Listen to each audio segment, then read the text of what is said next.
Lucifer. Lucifer est un adjectif élaboré avec le nom commun, lux lumière, et le verbe faire, ferro-porter. Il signifie qui apporte la lumière, qui donne de la clarté, traduite en hébreu aussi par le brillant, l'étoile du matin. Ces noms nous montrent clairement quelle position et quel pouvoir que Dieu avait donné à cet ange. Lucifer était un esprit créé par Dieu avec une grande sagesse et beauté. Ézéchiel 28, 12. Tu étais plein de sagesse, parfait en beauté. Dieu l'a placé en Éden. Ézéchiel 28, 13. Tu étais en Éden, le jardin de Dieu. La question que nous devrions nous poser est la suivante: de quoi parle la Bible? Ce n'était pas l'Éden où vivaient Adam et Ève, mais c'était un Éden spirituel. C'est ce qu'on appelle la loi de la bipolarité. Tout ici-bas existe déjà spirituellement pour faire le double, car le monde matériel est une copie du monde spirituel. Tout comme il y avait du péché au ciel, il doit aussi y avoir dans le monde physique pour activer la loi de la bipolarité, qui est le double. C'est comme Éden. Lucifer a été placé dans un Éden spirituel. Éden signifie jouissance délice. Ce n'était pas un Éden physique. C'est après que Lucifer a échoué dans sa mission que Dieu l'a confié. Il a décidé de créer l'homme et l'a placé dans un jardin situé dans un lieu appelé Éden, qui est l'Éden physique. Genèse 2, 8. Puis, l'Éternel Dieu planta un jardin en Éden, du côté de l'Orient, et il y mit l'homme qu'il avait formé. Lucifer égale porteur de lumière. De quelle lumière parle la Bible? Il ne s'agit pas de la lumière physique produite par le soleil ou par un autre corps céleste. Mais puisque la présence de Dieu est une lumière, en tout être qui transmet ses pensées, qui est sous ses ordres, est porteur de lumière. Il en est de même pour nous chrétiens, qui sommes un vase dans lequel Dieu met son trésor, qui fait de nous des porteurs de lumière, par la grâce de Dieu, car nous apportons sa sagesse. La lumière que portait Lucifer était la capacité que Dieu lui a donnée de remplir sa fonction, de diriger l'adoration, la louange. C'était dans cet objectif que l'Éternel l'a créé. Ézéchiel 28, 13. Tes tambourins et tes flûtes étaient à ton service préparés pour le jour où tu fus créé. La Bible dit que Dieu a préparé des instruments de musique pour Lucifer, car il est un ange dans l'idée que Dieu l'a créé. C'était pour sa joie, sa louange, son adoration, que depuis sa création, tous les instruments qui l'attendaient étaient pour la musique. Il est un être différent de tous les autres. Il était un ange, parmi tous les anges auxquels Dieu a donné une position très élevée. Ézéchiel 28, 14. Je t'avais placé et tu étais sur la sainte montagne de Dieu. Tu marchais au milieu de pierres étincelantes. Dieu lui confiait une tâche très importante avec beaucoup d'autorité. Ézéchiel 28, 12. Tu mettais le sceau à la perfection. Lucifer marquait ce qui était parfait, ce qui approuvait ce que Dieu faisait, disait ce qui montrait un signe de confiance et d'amour que Dieu avait envers l'ange. Lucifer portait 9 pierres sur lui. Ézéchiel 28, 13. Tu étais en Éden, le jardin de Dieu. Tu étais couvert de toute espèce de pierres précieuses, de sardoine, de topaze, de diamants, de chrysolite, d'onyx, de jaspe, de saphir, d'escarboucles, d'émeraude et d'or. Tes tambourins et des flûtes étaient à ton service, au préparé pour le jour où tu fus créé. Ces mêmes pierres étaient sur Aaron, le souverain sacrificateur dans le tabernacle. À la seule différence, il y en avait 3 qui s'ajoutaient aux 12 tribus, qui étaient très symboliques. Exode 28, 17 à 20. Tu y enchâsseras une garniture de pierre, 4 rangées de pierres, première rangée, une sardoine, une topaze, une émeraude, seconde rangée une escarboucle, un saphir, un diamant, troisième rangée une opale, une agate, une améthyste, quatrième rangée une chrysolite, un onyx, un jaspe. Ces pierres seront enchâssées dans leur monture d'or. La raison pour laquelle Lucifer portait ces pierres sur lui était parce qu'il jouait un rôle qui le faisait ressembler à un sacrificateur souverain au ciel, en tant qu'être de confiance. Mais comme il n'y avait pas de péché, la fonction du tabernacle au ciel n'était pas la même que celle du tabernacle sur terre. Apocalypse 11, 19. Et le temple de Dieu dans le ciel fut ouvert, et l'arche de son alliance apparut dans son temple. Cela nous montre qu'il existe aussi un tabernacle au ciel. C'est la loi de la bipolarité. La Bible approuvera cela lorsque Dieu demandera à Moïse, sur le mont Sinaï, de construire le tabernacle à l'image du modèle qu'il lui a montré. Exode 25, 8 à 10. Ils me feront un sanctuaire, et j'habiterai au milieu d'eux. Vous ferez le tabernacle et tous ses ustensiles d'après le modèle que je vais te montrer. Ils feront une arche de bois d'acacia. La Bible nous montre que le tabernacle que Dieu demanda à Moïse de construire pour y placer le sacrificateur était une œuvre qui existait déjà du ciel, même si les fonctions qui devaient être remplies n'étaient pas les mêmes. Mais c'était Lucifer qui occupait la position de sacrificateur souverain ou d'être de confiance que Dieu avait assigné à diriger de nombreux autres anges. C'est la raison pour laquelle il a réussi à séduire un tiers des anges, car Dieu lui a donné une position très élevée, jusqu'à ce que Lucifer devienne plus conscient de sa sagesse, de sa beauté, de sa puissance que Dieu qui l'a créé. Vouloir devenir comme Dieu lui a donné envie d'être celui qui recevra l'adoration de Dieu qui l'a créé pour en être responsable. Ésaïe 14, 13.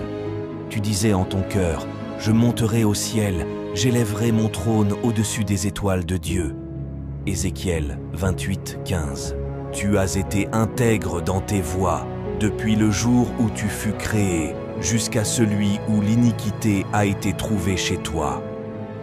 Ce qu'il faut souligner, la Bible ne dit pas à cause du péché, mais de l'iniquité. L'iniquité dans le texte nous fait contempler la grandeur de l'amour, de la bonté et de la compassion de Dieu pour ses créatures. Qu'est-ce que l'iniquité? C'est un péché répétitif, un péché que vous commettez, que Dieu vous a pardonné, et vous le répétez encore, même si vous êtes conscient que ce n'est pas bon, mais vous persistez là-dedans. Le passage nous montre que ce n'est pas à cause du péché, mais de l'iniquité. Nous comprenons qu'avant que le péché entre dans le monde, Dieu a été patient avec Lucifer, parce qu'il a vu les terribles conséquences que cela aurait sur l'humanité, et que ce n'était pas à cause du péché qu'il a jugé Lucifer, mais à cause de l'iniquité, un péché qui se répète à de nombreuses reprises. Ce qu'il faut comprendre de l'histoire de la Bible, la nature de Dieu, est amour, douceur, bienveillance, mais il respecte les choix de tous les êtres. Disons que Dieu a beaucoup d'amour pour sa création. Il a tellement aimé Lucifer qu'il lui a donné une position très élevée et un nom qui signifie « étoile du matin, astre brillant ». Ésaïe 14, 12. Te voilà tombé du ciel, astre brillant, fils de l'aurore. Tu es abattu à terre, toi le vainqueur des nations, et ce même nom sera l'un des noms que la Bible dit être pour le Messie, parmi tous les noms qui lui sont attachés. Apocalypse 22, 16. Moi Jésus, j'ai envoyé mon ange pour vous attester ces choses dans les églises. Je suis le rejeton et la postérité de David, l'étoile brillante du matin. Cela montre qu'avant la chute de Lucifer, il était l'un des êtres qui marquèrent le plus le cœur de Dieu, et cela est prouvé par le nom et la position que Dieu lui a donnée, et la disposition qu'il avait avant que Dieu ne le crée. Ézéchiel 28, 13. Tes tambourins et tes flûtes étaient à ton service, préparés pour le jour où tu fus créé. Une façon de dire souvent ce que beaucoup de gens ignorent à cause de l'amour de Dieu pour ses anges, et particulièrement pour Lucifer, est qu'il ne s'est pas réjoui de la chute de Lucifer, qui s'est transformé en Satan, et avec un tiers des anges, Dieu n'était pas content ou ne ressentait rien. Dieu n'est pas un père irresponsable. Comme beaucoup de gens à cause de la sensibilité de Dieu pour sa création, cela lui a fait mal de voir une créature si merveilleuse. Il l'aime tellement qu'il lui a donné une place très noble et est devenu jaloux de lui et connaîtra un sort terrible. Mais puisque Dieu respecte la volonté de tous les êtres, s'il vous oblige à faire, si son choix cela semblerait contraire à sa nature, c'est pourquoi il respecte votre décision. Le texte montre avec le mot iniquité l'amour de Dieu qui a été patient avec Lucifer, qui l'a fait prendre du temps pour le juger, alors que le péché se répétait plusieurs fois car Lucifer était le seul esprit qui ouvrirait la porte à toutes les forces du mal pour entrer dans l'humanité, qui a fait que Dieu lui a donné la chance de commettre un péché plusieurs fois à cause des conséquences que Dieu voyait que cela aurait sur l'humanité. Mais après la rébellion de Lucifer, il se transforma en Satan, et il y eut une grande bataille dans le ciel, car son état ne ressemblait plus au lieu très saint, Apocalypse 12, 7, et il y eut une guerre dans le ciel. Michel et ses anges combattirent contre le dragon, et le dragon et ses anges combattirent, Apocalypse 12, 8, mais ils ne furent pas les plus forts, et leur place ne fut plus trouvée dans le ciel. Luc 10, 18, Jésus leur dit « Je voyais Satan tomber du ciel comme un éclair. » C'est depuis lors que le péché est entré dans l'humanité, et Dieu par amour décidera de créer l'homme. Genèse 2, 15. L'Éternel Dieu prit l'homme, et le plaça dans le jardin d'Éden pour le cultiver et le garder. Dieu a créé l'homme, il l'a placé dans l'Éden physique, et Satan, qui a besoin de blesser Dieu, sait qu'il n'y a qu'un seul moyen, c'est de toucher l'homme comme une créature créée par Dieu, qu'il aime tant. Il le tente par jalousie à leur faire perdre gloire de Dieu sur eux, pour éloigner l'homme de Dieu. Genèse 3, 4. Alors le serpent dit à la femme « Vous ne mourrez point ». La Bible dit que le serpent était l'animal le plus rusé que Dieu ait créé. Genèse 3, 1. Le serpent était le plus rusé de tous les animaux des champs. Déjà, il faut savoir, la ruse n'est pas une chose négative dans son premier sens, mais c'est la capacité qu'une personne a de trouver avec aisance un moyen pour s'en sortir de tout ce qui se présente devant elle. C'est Dieu qui a créé ainsi le serpent. Mais le serpent qui a fait tomber l'homme dans le péché, qui a séduit Ève en hébreu, est Nachash, qui est très différent du serpent créé par Dieu avant le péché. Nachash montre davantage l'esprit qui possède l'animal qui est Satan, père du mensonge, car il a séduit Ève au lieu de l'animal créé par Dieu qui fait partie de ces animaux. Mais pourquoi le symbole du serpent est-il attaché à Satan alors même que le serpent est une créature de Dieu? Déjà, c'est par lui que passait l'ennemi pour faire tomber Adam et Ève dans le péché, mais ce n'est pas tout. Chaque réalité physique comporte une leçon spirituelle qui se déroule. Les animaux ont en eux une sagesse qui leur sert de langage spirituel, tout comme Jésus est le symbole de l'agneau qui nous explique comment une brebis est douce et suit son maître sans se poser de questions, pour montrer aussi combien Jésus est sage envers le Père et lui obéit en tout sans dire un mot. C'est de même que le serpent qui explique les différentes caractéristiques de Satan. Matthieu 10, 16. Voici, je vous envoie comme des brebis au milieu des loups. Soyez donc prudents comme les serpents. La raison pour laquelle Jésus nous demande d'être prudents comme les serpents est que même la science moderne reconnaît le serpent fait partie des animaux les plus intelligents qui existent. N'oubliez pas que Lucifer était un ange doté de beaucoup de sagesse, mais corrompu après la rébellion. Il ne peut plus faire bon usage, mais elle est toujours là. Ézéchiel 28, 17. Ton cœur s'est élevé à cause de ta beauté. Tu as corrompu ta sagesse par ton éclat. La première qualité de Satan est l'intelligence sans le Saint-Esprit. Personne ne peut discerner Satan pour savoir quand il vous utilise, mais c'est une sagesse qui opère dans l'obscurité en faisant de mauvaises choses. Tout ce que vous obtenez dans la présence de Dieu, dès lors vous le quittez comme source, deviendra noir dans vos mains, ce qui fera que vous ne pourrez rien faire d'autre que du mal avec ce que vous avez reçu du Maître qui était lumière. C'est ce qui s'est passé avec la puissance de Satan. C'était une puissance qui était lumière lorsqu'il était Lucifer, qui faisait le bien, mais qui devint sombre entre ses mains lorsqu'il se transforma en Satan qui ne pouvait faire que le mal. Aujourd'hui, nombreux sont ceux qui ont besoin de séduire de nombreux enfants de Dieu sous toute forme, notamment à travers l'immoralité sexuelle, sans même comprendre que c'est la mission de Satan de faire tomber les enfants de Dieu dans le péché. Il y a beaucoup de guerres dans le monde, alors que de nombreux politiciens ne comprennent pas que c'est le travail qu'ils font pour l'avancement du royaume que Satan veut établir, qui est le nouvel ordre mondial. Une manière de vous dire que Satan vous utilise peut-être sans que vous sachiez s'il vous utilise, mais c'est votre propre capacité qu'il utilisera pour vous faire mal agir, car il ne peut rien vous donner. Il n'a que le pouvoir de vous tromper avec ce que Dieu vous a déjà donné.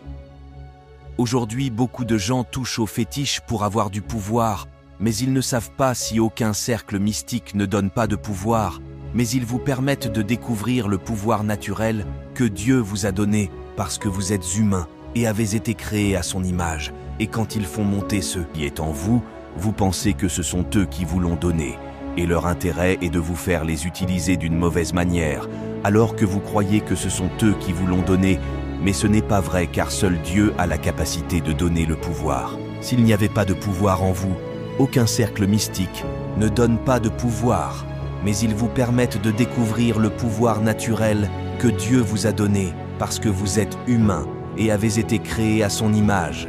Et quand ils font monter ce qui est en vous, vous pensez que ce sont eux qui vous l'ont donné, et leur intérêt est de vous faire les utiliser d'une mauvaise manière, alors que vous croyez que ce sont eux qui vous l'ont donné. Mais ce n'est pas vrai, car seul Dieu a la capacité de donner le pouvoir. S'il n'y avait pas de pouvoir en vous, aucun cercle mystique ne pourrait vous le mettre. L'ennemi a donc de nombreuses astuces. Seul le Saint-Esprit peut vous faire voir l'œuvre de l'ennemi en vous. La raison pour laquelle son symbole est aussi un serpent est que la force d'un serpent est sa discrétion. Lorsqu'il est dans un espace, il ne veut pas que vous le connaissiez. Ainsi, lorsqu'il vous attaquera, il sera trop tard pour vous. C'est comme ça que fonctionne l'ennemi. Matthieu 13, 25. Mais pendant que les gens dormaient, l'ennemi vint sema de l'ivraie parmi le blé et s'en alla. La raison pour laquelle que la Bible dit qu'il tourne autour de nous. 1 Pierre 5, 8. Soyez sobres, veillez. Votre adversaire, le diable, rôde comme un lion rugissant, cherchant qui il dévorera. Satan ne crée rien. Il a juste besoin de la capacité d'un être pour l'utiliser, tout comme il a pris la capacité du serpent pour séduire Ève. Satan ne peut rien faire d'autre que corrompre votre bien en mal.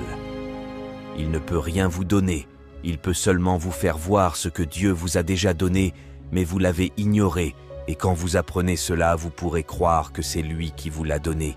Mais c'est un mensonge. Satan est le prince des ténèbres, sa force est efficace, que dans le noir, c'est ce qui le fait aimer, là où règne l'ignorance, la confusion, le doute. Lucifer, qui était porteur de lumière, après le péché s'est transformé en porteur de ténèbres, qui lui a fait perdre tout son éclat et est devenu Satan. Tout ce qui a été créé par Dieu porte la marque de Dieu. Satan n'a pas la marque de Dieu.